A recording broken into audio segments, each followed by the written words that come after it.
97,9 FM Gorontalo, 100,8 FM Makassar, 87,6 FM Mataram, 96,7 FM Taliwang, dan juga 101,1 FM Sumbawa. Dan Alhamdulillah kita sudah kedatangan narasumber kami di studio bersama Al-Ustadz kita, Haji Yusuf Lauma LC Hafizullah. Dan langsung saja kita akan menyapa beliau. Assalamualaikum warahmatullahi wabarakatuh. Waalaikumsalam warahmatullahi wabarakatuh. Apa kabar Ustadz pagi hari ini? Alhamdulillah, kabar sehat walafiat. Alhamdulillah, baik. Dan sahabat di sana kami juga mengundang Anda bisa berinteraksi bersama kami di line telepon, SMS, dan juga WhatsApp. Bisa Anda menghubungi kami di line telepon, SMS, dan juga WhatsApp di 0811160979. Sekali lagi di 0811160979. Dan di setiap hari Selasa tentunya kita akan berada di segmen pendidikan anak, dan langsung saja kita akan ikuti bersama kajian Islam bersama Al-Ustadz Haji Yusuf Lauma LC Hafizullah. Bismillah, alhamdulillah, wassalatu wassalamu ala rasulillah wa ala alihi wa sahbihi wa man walah, amma ba'd. Pendengar Radio Insania yang dirahmati Allah Ta'ala, alhamdulillah kembali kita bersua di pagi hari yang penuh dengan barokah dari Allah Subhanahu wa Ta'ala. Pagi yang cerah, pagi yang kita melihat rembulan di ufuk barat ya bersinar dan begitu terang sinarnya. Ini menunjukkan tentang kebesaran dari Allah Ta'ala yang mempergilirkan siang dan malam, yang kata Allah Ta'ala, inna fi khalqis samawati wal ard waqtilaful laili wan nahar laayatil liulil albab. Sesungguhnya dalam penciptaan langit dan bumi, pergantian siang dan malam, ada tanda-tanda kebesaran dan kekuasaan Allah. Namun hanya bagi orang-orang ulul albab yang memiliki akal, yang berpikir. Maka dengan semua kebesaran dan ciptaan Allah Ta'ala ini, kita selalu memuji dan membesarkannya. Subhanallahi wa bihamdi, subhanallahil azim. Pendengar Radio Insania yang dirahmati Allah, tugas kita di dalam kehidupan ini tidak pernah berhenti. Selesai kita melakukan satu pekerjaan, satu ibadah, yang lain sedang menanti. Fa idza faragta fansab. Apabila engkau selesai menunaikan satu pekerjaan, maka kerjakan lagi yang lain. Demikian juga bagi kita yang memiliki anak untuk dididik. Selesai kita mendidiknya di siang hari, masih ada tugas kita untuk mendidiknya di malam hari. Selesai kita mendidik dia di malam hari, kita ditugaskan untuk membangunkannya sholat subuh di pagi hari. Demikian seterusnya, berkesinambungan, mengantarkannya ke sekolah, kemudian kita menjemputnya, dan di rumah pun kita ada tugas-tugas yang perlu dikerjakan, yang perlu diemban untuk mendidik anak-anak kita. Semua kecapean ini, semua kelelahan ini, stasiun pemberhentian terakhir hanyalah dikubur. Oleh karenanya Imam Ahmad ditanya oleh murid-muridnya ketika mereka capek menuliskan ilmu, menyebarkannya, mata raha, kapan kita istirahat? Ar-raha fil jannah. Istirahat itu di surga, kata Imam Ahmad. Maka wahai ayah dan ibu, jangan pernah capek di dalam mendidik, di dalam mengarahkan anak-anak kita yang kita cintai itu. Karena semua capek kita, rehat itu hanya di surga. Allah Subhanahu wa Ta'ala, para malaikat, dan orang-orang beriman bukan hasil dari apa yang kita buat itu yang dituntut, namun apa yang telah kita lakukan di dalam usaha mendidik, memperbaiki, termasuk anak-anak kita. Karena pendengar yang dirahmati Allah Ta'ala, sebagian orang tidak sabar di dalam mendidik anak, ingin segera dapat atau cepat-cepat mendapatkan hasil. Ya, akan tetapi usaha yang maksimallah yang diinginkan oleh Allah Subhanahu wa taala. Wa qul i'malu fasayarallahu amalakum. Katakanlah kepada mereka, beramallah kalian. Allah taala yang akan melihat amalan-amalan itu. Anak-anak kita adalah contoh, adalah gambaran apa yang terjadi dalam rumah tangga kita. Maka disinilah kehati-hatian kita dalam mendidik anak. Sebab perilaku anak di luar cerminan dari orang tua, terutama bahasanya.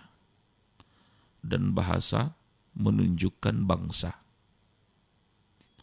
Bahasa yang tinggi dari bangsa yang tinggi. Bahasa rendah dari bangsa yang rendah.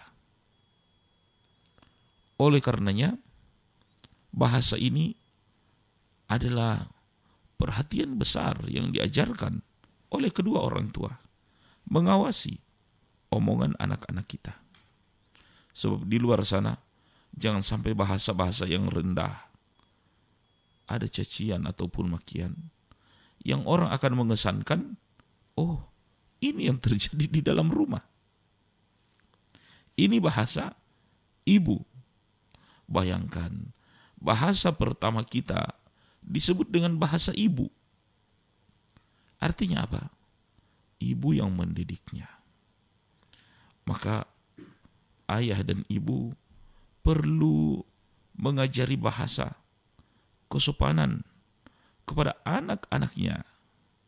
Karena inilah yang akan menjadi gambaran bagi anak-anak kita di luar sana. Nabi SAW dan para sahabat yang merupakan contoh teladan kita dalam hal ini memperhatikan pendidikan anak itu dalam segi bahasa. Disebutkan bahwa Umar bin Khattab radhiyallahu taala anhu mendapati sekumpulan anak-anak yang sedang bermain panahan. Dan anak-anak pada saat itu, artinya mereka berlomba siapa yang paling akurat ataupun presisi bidikannya. Dan di antara anak-anak itu ada yang salah ngomong. Tentu salah ngomong dalam bahasa Arab, dalam kaidah nahwu atau sarafnya. Fayunsabul marfu' harusnya perkataan itu adalah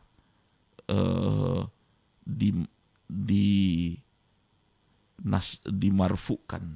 Ya, jadi marfu itu dhammah begitu. Tapi anak ini menyebutkan dengan nasab, ya. Dan dia memanggil ya Amirul Mukminin, ya, innana ya Amirul Mukminin, innana qaumun muta'allimin, ya, innana qaumun muta'allimin.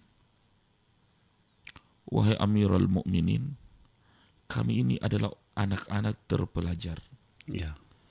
Innana qaumun muta'allimin. Harusnya innana qaumun ya muta'allimun. Ya. Sesungguhnya kami ini orang-orang yang muta'allimun. Jadi khabar inna. Karena inna itu menasabkan atau memfathahkan isimnya. Innana, sesungguhnya kami, ya, qauman muta'allimun, ya, kaum yang belajar. Nah, Umar marah, Sayyidina Umar radhiyallahu anhu marah terhadap anak-anak itu. Harusnya yang mansub itu marfu. Ya, ini orang-orang yang belajar nahwu tahu itu isim inna dan khabar atau isim kana dengan khabarnya.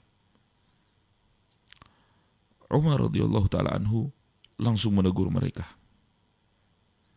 Anak-anak ini yang bicaranya salah. Wallahi inna khata'akum fi ramikum ahabbu ilayya min khata'ikum fi lugatikum. Kata Umar radhiyallahu anhu, demi Allah, kesalahan kalian di dalam membidik anak panah lebih aku cintai daripada kesalahan kalian berbicara. Subhanallah. Ini kata Sayyidina Umar. Lebih baik kalian salah membidik anak panah.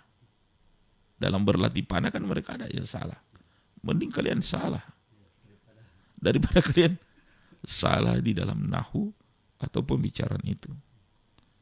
Dan para sahabat Nabi SAW sesudah melihat, anak-anak kita ini dalam pembicaraan mereka kurang rapi. Inilah yang menyebabkan Ali bin Abi Thalib radhiyallahu taala anhu untuk menghimbau kepada para sahabat saat itu untuk segera mengajarkan anak-anak mereka tentang kaidah di dalam bahasa Arab. Nah, ini Ustaz ada yang masuk dari line WhatsApp dari Ibu Salma di Telaga. Beliau bertanya, kapan anak-anak mulai diajarkan berbahasa? Sedari awal sebenarnya anak-anak dia dibiasakan untuk berbicara yang lengkap. Dan bahasa apa? Bahasa kedua orang tua.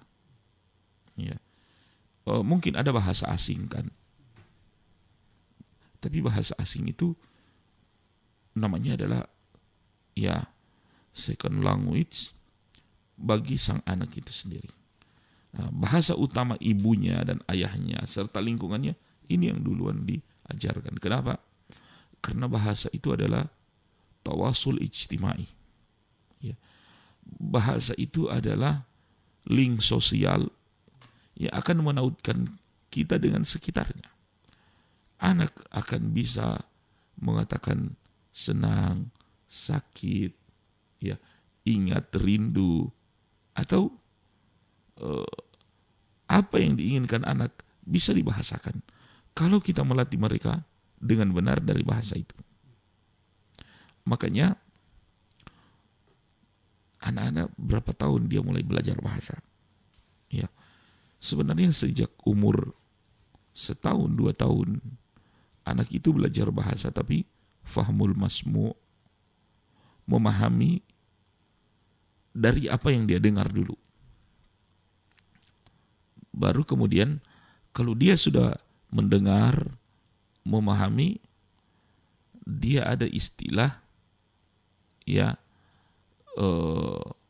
mendengar dan mengulangi. Ya, makanya dalam bahasa pengajaran bahasa kita itu ada istilah istami' waraddid, dengarkan dan ulangi. Karena sesudah kita belajar mendengar dulu, kita diam, tidak usah ngomong, dengar dulu itu bunyi dan musik dari bahasa itu. Kalau kita sudah bisa membedakan setiap bunyi daripada bahasa itu, istami' waraddid, sekarang dengar dan ikuti. Nah, anak-anak itu di fase 2 tahun biasa mendengar, mengikuti. Anak-anak kita kan kalau kita ngomong ada yang dia ikuti di ujungnya. Nah, sesudah mendengar dan mengikuti istami' waraddid itu, kemudian anak mulai mengucapkan kata-kata. Nah, kata-kata di awal itu kan cadel, tidak lengkap. Bagi kedua orang tua jangan ikut-ikutan cadel.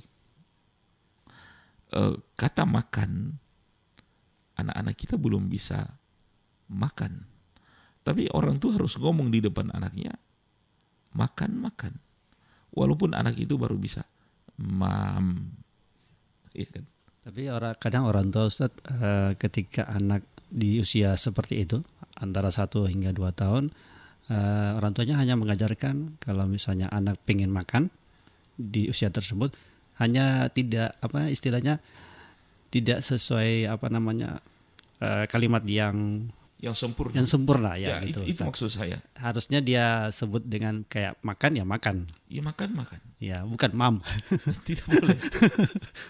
Sebab kita akan mengajarkan yang salah kepada anak. Anak itu adalah fase istami waradid tadi, mendengar dan mengikuti. Namun kalau kita biarkan sesuai dengan bahasa sang anak, maka anak akan terlambat menguasai bahasa ibu itu. Jadi di awal kita usahakan anak berbicara dengan lancar, fasih dengan bahasa ibunya. Di usia ya paling tidak 3 tahun dia sudah mulai bicara. Kadang-kadang masuk 4 tahun dia sudah lancar itu. Ya. Nanti anak-anak akan berpindah kepada fase bahasa asingnya, bahasa ajnabi atau bahasa selain ibunya. Saya fokus dulu ke jadi ini kalau yang ditanya oleh Ibu Salma tadi. Sejak awal, karena ajarkan bahasa yang baik kepada anak itu. Bahkan latih, kadang-kala kita yang berbicara panjang, 3 kata yang keempatnya anak itu menebak, sehingga menjadikan dia bisa. Ya. Kalau kita sudah mau pergi naik mobil, kita pergi naik mobil. Jadi anak itu mulai mengikuti. Kita pergi naik mobil. Ya. Tapi bukan panjang begitu, mobil aja di ujung yang dia tahu. Ya, kita minum air, dia bilang. Itu dalam pengucapan dia mungkin cuma air, tapi kita orang tua yang memanjangkan ucapan itu sehingga lama-lama anak makin tahu, makin bisa mengenal bahasa ini. Abul Aswad Ad-Du'ali ya, itu melihat bahwa suatu malam anaknya bertanya, Ma'ahsanus sama. Ma'ahsanus sama itu artinya apa yang paling indah di langit itu? Kata Abul Aswad ayahnya, nujumuha, bintang-bintangnya yang indah. Berkata anaknya ini, aku bukan mau tanya, ya, aku bukan mau nanya, tapi aku takjub dengan langit itu.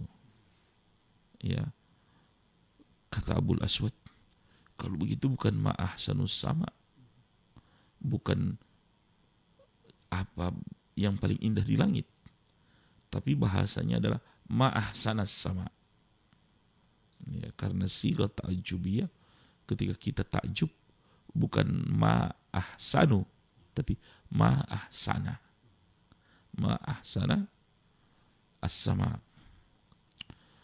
Namun kesalahan bicara itu menjadikan Abu Aswad Ad-Du'ali segera mengajarkan anak-anaknya ya hal yang benar di dalam bahasa, tentu di dalam bahasa Arab.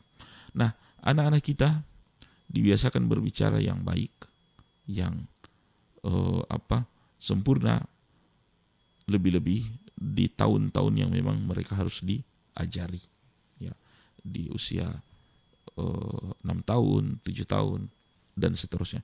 Tentu dengan bahasa ibu tadi. Kalau bahasa ibu kita itu adalah bahasa daerah, itu pun tidak mengapa. Karena orang tua, ayah dan ibunya kan ngomong dengan bahasa itu. Perlunya mengajarkan bahasa ibu atau bahasa yang biasa digunakan di tempat itu. Bahasa itu rasa dan selera. Terkadang ketika kita belajar bahasa kedua, bahasa asing, bahasa kedua itu tidak memenuhi selera. Kita padanannya hanya ada di bahasa ibu itu. Ya. Nah, inilah pentingnya kenapa menanamkan rasa lewat bahasa sedari awal tadi. Dan pendengar yang dirahmati oleh Allah Subhanahu wa taala, ya, banyak riwayat-riwayat ya bagaimana para salaf kita, ya, orang-orang panutan kita di masa lalu di dalam belajar bahasa ini. Baik, demikian Ibu Salma, sudah dijawab oleh Ustadz tentang pertanyaan tadi, kapan anak dimulai diajarkan berbahasa, dan di belakangnya Ibu Salma di Telaga. Silakan bagi yang Anda yang ingin bertanya seputar tema kita pagi hari ini dalam pendidikan anak, bisa di line telepon, SMS, dan juga WhatsApp di 0811160979.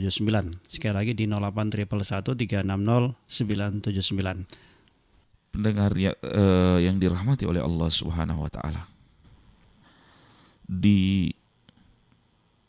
kalangan para ulama kita,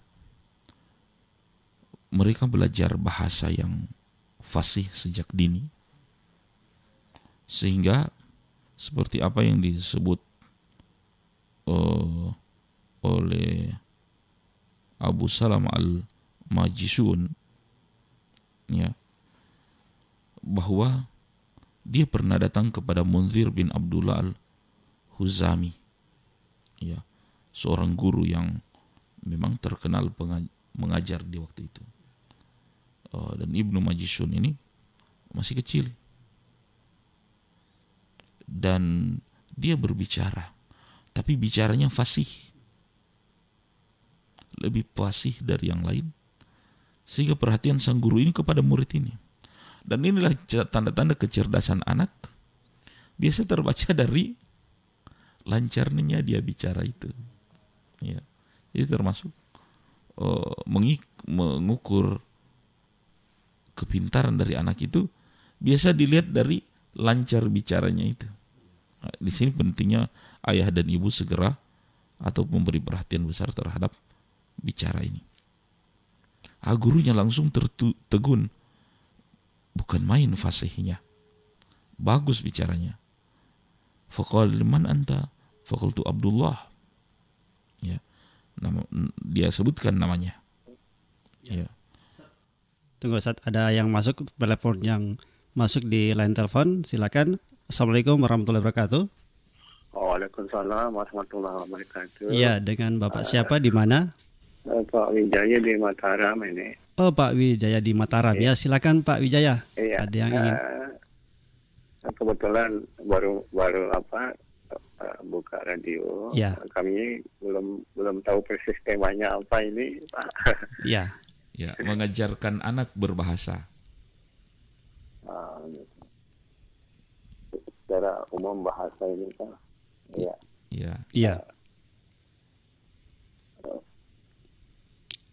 Pak Wijaya, bisa ada yang ingin bertanya seputar tema kita pagi hari ini tentang mengajarkan anak berbahasa? Oh iya, betul. Boleh di luar tema saya bertanya ini, Pak Ustaz? Silakan. Ini kasus yang ingin saya tanyakan ini, Pak Ustaz. Iya. Ini masalah talak. Iya. Karena talak ini riskan sekali sama kita yang pria ini. Ini talak kinayah sama saya soleh ini kan perlu kita tahu juga, Pak Ustaz. Ya. Baik. Karena banyak laki-laki juga yang dia tidak tahu, tapi dia ngeluarin gitu, setelah ngeluarin atau menjatuhkan talak, baru dia tahu bahwa yang dia ucapkan itu adalah talak. Ya, talak. Ya. Yang kami ingin tanyakan di sini, bagaimana kalau orang bisu atau tunarungu itu menjatuhkan talak sama istrinya itu? Ya. Itu yang pertama, Pak Ustaz. Terus yang kedua, misalnya di dalam hati kita ada niat untuk mentalak seorang istri, tapi di luar atau di bibir kita ini sudah mengucapkan, tapi nggak didengar sama istri atau perempuan yang kita mau talak itu, apakah jatuh apa enggak talak kita itu, Pak Ustaz? Itu aja Pak Ustaz. Terima kasih. Assalamualaikum warahmatullahi wabarakatuh. Waalaikumsalam warahmatullahi wabarakatuh. Pak Wijaya di Mataram, Nusa Tenggara Barat sudah bergabung, dan di belakangnya Pak Wijaya ada, silakan. Ya, Assalamualaikum warahmatullahi wabarakatuh. Waalaikumsalam warahmatullahi wabarakatuh.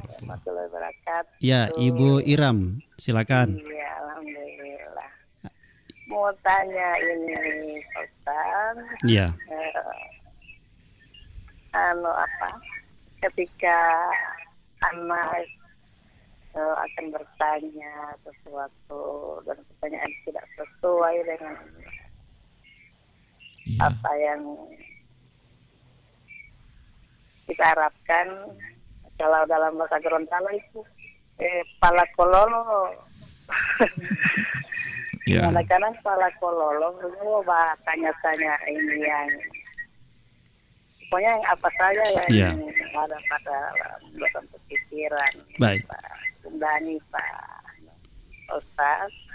Terus bagaimana cara kita menghadapi mereka, dan ini bukan satu dua kali dilakukan. Sudah hampir setiap hari. Kemudian pertanyaan kan bagaimana cara menghadapi mereka. Terus untuk yang kedua, mohon diberi petunjuk untuk tindakan untuk anak-anak kita, tapi mereka itu akan anak-anak yang menjadi anak yang lebih baik yang diharapkan oleh orang tua. Baik. Cuma itu. Baik. Assalamualaikum warahmatullahi wabarakatuh. Waalaikumsalam warahmatullahi wabarakatuh. Ibu Iram di Tabongo sudah bergabung juga, dan insya Allah kita akan maksimalkan pertanyaan dua orang ini untuk di pagi hari ini. Ada Pak Wijaya di Mataram dan juga Ibu Iram di Tabongo. Silakan pertanyaannya Pak Wijaya tentang masalah talak. Baik. Talak ini adalah hal yang abghadul halal, kata Nabi SAW. Yang paling dibenci namun dia halal. Dan dia adalah solusi ketika persoalan rumah tangga suami istri tidak terselesaikan. Akhirul dawal kai. Akhir dari pengobatan itu terpaksa harus memupus, membakar besi panas untuk ditempelkan di area yang sakit bagi orang Arab di zaman dahulu. Namun Nabi SAW tidak mensyariatkannya. Dan talak itu dari ucapan. Ya, 3 hal yang serius. Thalathun jidduhun najid, ya, wahazluhun najid. 3 hal yang kalau main-main dihitung serius. Apalagi kalau serius. Ya. Termasuk di dalamnya ucapan akad nikah, ucapan talak, atau ucapan memerdekakan budak. Sehingga atas dasar ini tidak ada main-main dengan talak. Dan suami sebagai pemegang dari akad, ya, urwatul wuthqah, yang kuat itu, tali yang kuat.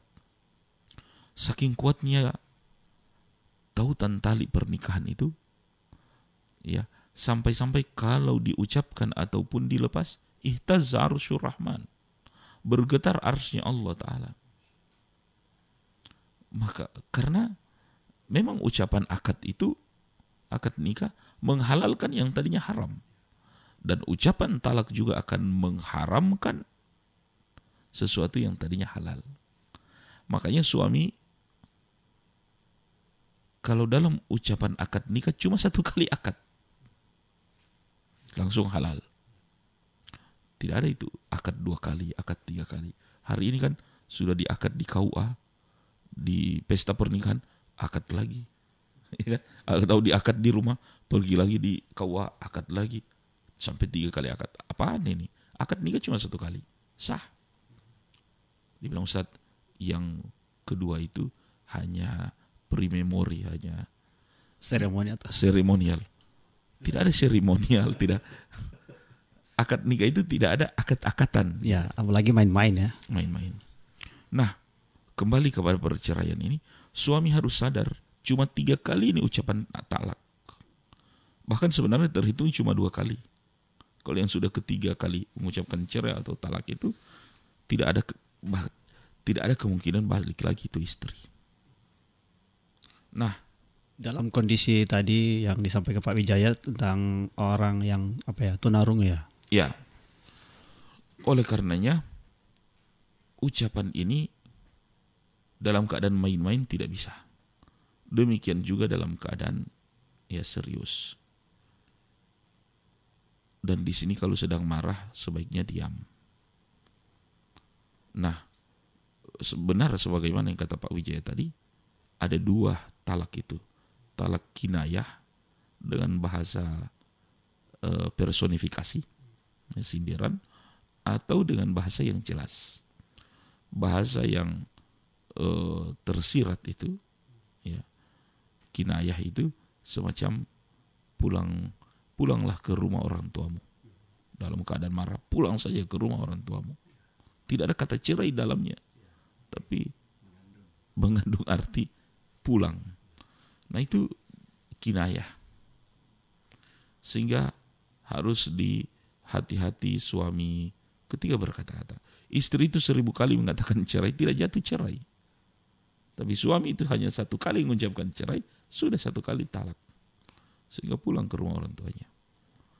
Nah, kaidah syariah mengatakan al-umuru bimaqasidiha. Bahwa semua urusan itu tergantung maksud di balik yang memberi pernyataan itu. Makanya segala ucapan yang menurut orang yang mengucapkannya itu inginnya talak, maka jatuh talak. Seandainya suami mengatakan di awal pernikahan, kalau saya sudah menepuk meja 5 kali, itu tandanya saya talak. Maka dalam keadaan apapun suami harus menjaga pukulan mejanya jangan sampai 5 kali. Ya.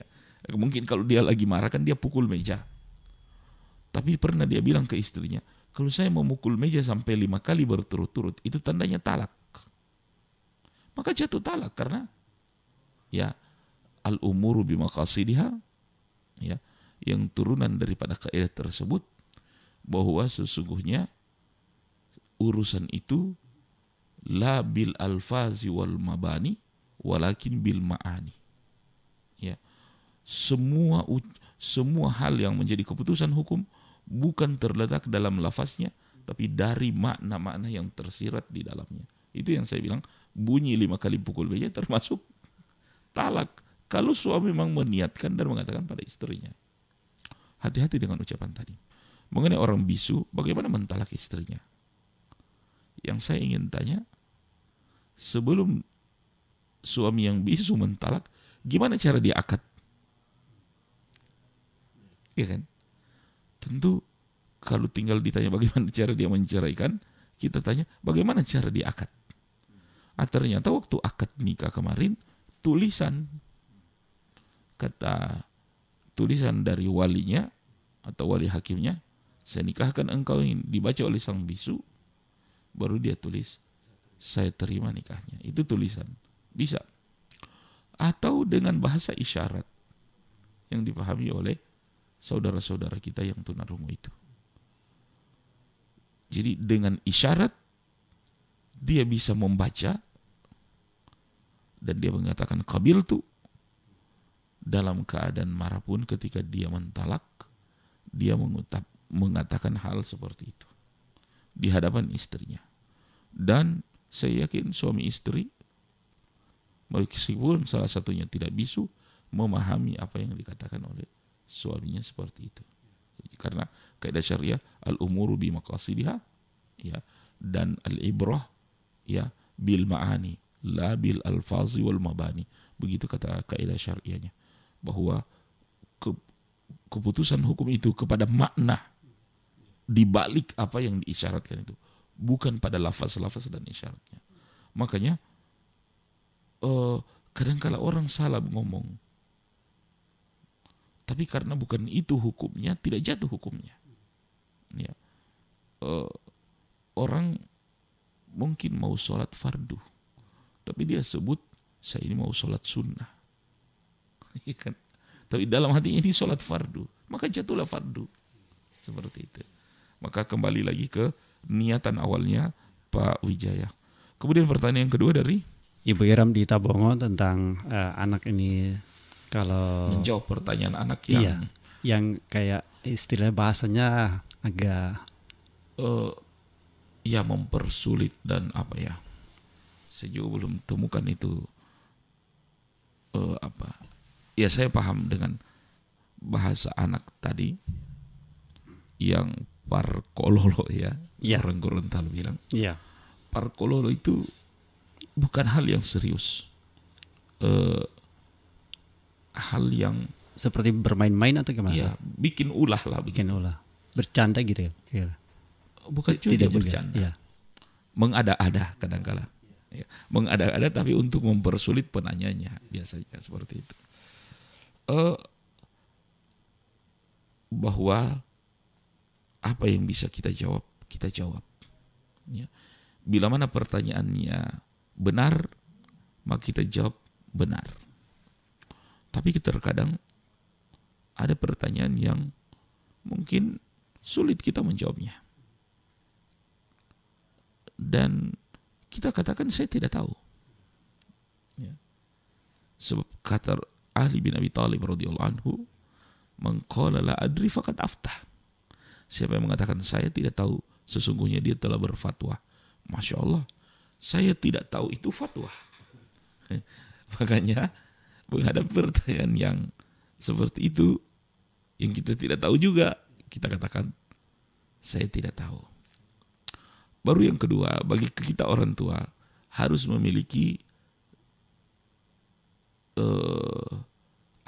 kepekaan terhadap humor sedikit. Tidak semua harus ditanggapi dengan serius. Makanya terhadap anak-anak yang ya tidak serius menanggapinya seperti itu, bertanyanya seperti itu, kita orang tua pun, kata orang, disenyumin aja. Ya, kita senyumin aja dan kan pertanyaan tidak serius. Hebat kau nak. Ya. Hebat kau nak bisa berpikir kalau memang ada pertanyaan yang lebih masuk akal lagi atau bisa ibu jawab, saya akan jawab. Itu cara menanganinya. Enggak perlu marah-marah. Ya. Sebab kita perlu ada sedikit sense of humor seperti itu, ya, agar hubungan interaksi terutama dengan anak selalu terjaga dan bagus. Ya. Ini mungkin dari saya untuk mengajari anak berbahasa. Baik. Dan demikian pertanyaan dari Pak Wijaya di Mataram dan juga Ibu Iram di Tabongo yang sudah dijawab oleh Ustadz. Dan kita sudah di penghujung program untuk Percikan Iman untuk edisi hari ini. Namun sebelum kita akan menutup untuk pagi hari ini, kita akan menyimak dulu beberapa penjelasan dari Ustadz sendiri. Baik pendengar yang dirahmati Allah Subhanahu wa taala.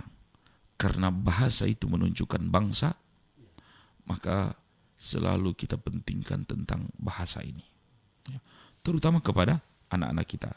Nanti insya Allah kita akan membahas tentang bahasa kedua ataupun bahasa asing kepada anaknya bagaimana.